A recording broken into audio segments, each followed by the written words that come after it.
Vous pouvez avoir besoin d'effectuer des calculs en fonction de la position des cellules à l'intérieur d'un tableau. Par exemple, ici, je vais avoir le chiffre d'affaires qui est présenté à l'intérieur de ce tableau par mois et par année. Les mois se trouvent dans les en-têtes de lignes et les années 1, 2 et 3 se trouvent dans les en-têtes de colonnes. J'ai ici sur la droite un petit moteur de recherche qui va me permettre de retrouver pour le mois choisi et pour l'année choisie à chaque fois le numéro du mois, le montant du chiffre d'affaires et le cumul depuis janvier. Je vais utiliser deux fonctions, la fonction équive et la fonction décalée, qui sont très pratiques pour retrouver les positions de vos cellules à l'intérieur d'un tableau. Donc tout d'abord, comme je vais toujours avoir besoin du numéro du mois, je vais utiliser la fonction équive pour retrouver ce numéro du mois. Cela va me permettre ensuite d'alléger les fonctions et de ne pas imbriquer équive à chaque fois à l'intérieur des fonctions qui vont suivre. Donc je rentre simplement ici égal et la fonction équive, EQUIV. Ensuite, j'ouvre ma parenthèse et je vais préciser trois arguments. Tout d'abord, quelle est la valeur recherchée? La valeur recherchée, c'est le mois choisi. Donc je vais sélectionner ici G3. Ensuite, un point virgule. Maintenant, je vais indiquer la plage où rechercher cette valeur. Il s'agit de la plage avec tous mes mois, donc allant de A3 jusqu'à A14, tout simplement. Ensuite, je vais mettre un point virgule et je vais indiquer le type de recherche. Si vous avez des valeurs approximatives, vous souhaitez retrouver par exemple soit la valeur la plus proche au-dessus, soit la valeur la plus proche en dessous.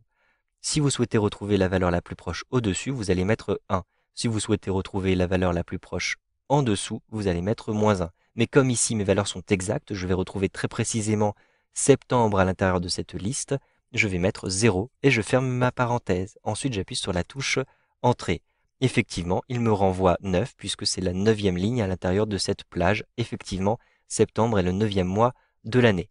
Ensuite, je vais ici utiliser la fonction décaler pour retrouver le montant du chiffre d'affaires. Donc je rentre ici égal, décalé et j'ouvre ma parenthèse. Je vais avoir ici besoin de 5 arguments, mais seuls les 3 premiers sont obligatoires, les 2 derniers sont facultatifs. Tout d'abord, je vais indiquer quel est le point de départ, la référence de départ.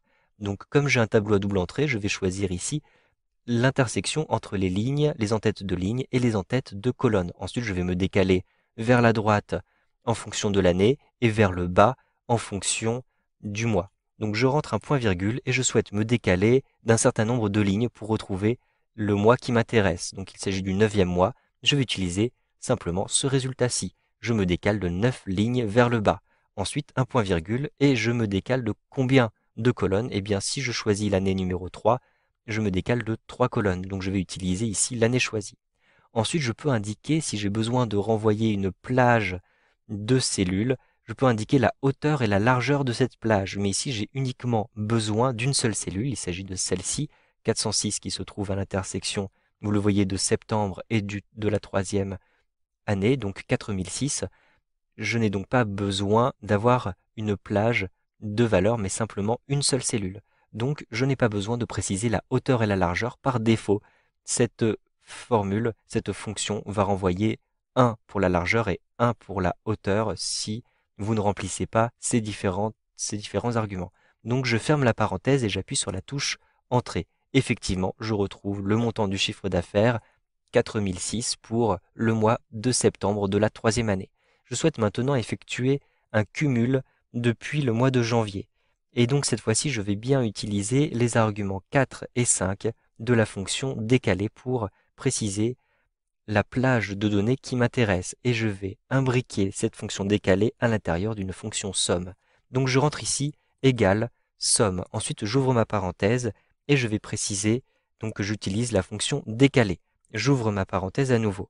Cette fois-ci, je souhaite utiliser le point de départ A2, donc comme tout à l'heure. Ensuite, un point virgule, et je vais indiquer que je me décale simplement d'une seule cellule vers le bas, d'une seule ligne, puisque je souhaite faire le cumul depuis janvier. Donc c'est le premier mois de l'année. Je rentre 1. Ensuite, je vais rajouter un point virgule et je précise maintenant le nombre de colonnes. Le nombre de colonnes, il s'agit de l'année choisie. Donc ici, je sélectionne G3. Maintenant, je vais mettre un point virgule et je vais indiquer quelle est la hauteur de ma plage dont je souhaite faire le cumul. Comme je choisis le mois de septembre, eh bien, je vais utiliser les 9 cellules en hauteur. simplement, donc je sélectionne 9 pour avoir bien le cumul, vous le voyez, des 9 cellules qui se trouvent à cet endroit-ci. Pour la largeur, comme je ne souhaite pas cumuler sur plusieurs années mais uniquement sur l'année choisie, je vais simplement rentrer 1. Je ferme ma parenthèse et j'appuie sur la touche Entrée. Donc ici, il y a eu une petite erreur à l'intérieur de ma formule. J'ai simplement oublié de fermer une parenthèse, donc j'accepte la correction et je clique sur Oui. Ici, j'ai le cumul qui a été fait depuis janvier, donc vous voyez à quoi ressemble ce cumul. Je souhaite vérifier que cette formule fonctionne bien, donc je vais simplement cliquer à cet endroit-ci pour changer le mois. Par exemple, je vais choisir le mois de décembre. Je clique à cet endroit-ci et donc je vais obtenir un cumul depuis janvier de 49 191 euros. En effet, si je regarde la somme pour toute l'année, la troisième année, je vais avoir exactement le même chiffre. Donc vous le voyez, j'ai effectivement le cumul depuis janvier qui a bien fonctionné. J'ai aussi une mise à jour qui a été faite pour le montant du chiffre d'affaires, qui est celui de décembre, et vous reconnaissez celui qui apparaît ici en D14. Vous savez donc maintenant comment retrouver des informations et comment effectuer des calculs en fonction de la position de vos cellules à l'intérieur d'un tableur Excel 2013.